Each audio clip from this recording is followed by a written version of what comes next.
Associate sponsor UltraTech cement. लोकसभेच्या 5व्या टप्प्यातील मतदानासाठी निवडणूक प्रशासन सज्ज झाल्याचे पाहायला मिळत आहे। एकूणच जर पाहिलं तर पालघर लोकसभा मतदारसंघामध्ये एकूण 22,070 मतदान केंद्र असून डहाणू विधानसभा क्षेत्रामध्ये 330 मतदान केंद्रावर मतदान प्रक्रिया पार पडणार आहे।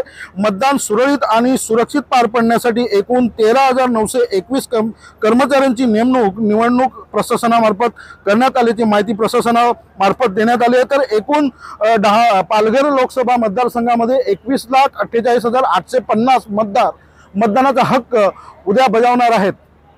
Pravin Chavan, TV9 Marathi, Palghar. Associate sponsor UltraTech cement.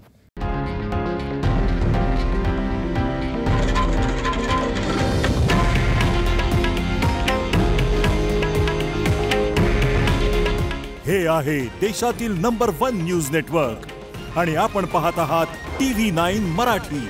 काळजी तुमची, हित महाराष्ट्राचं।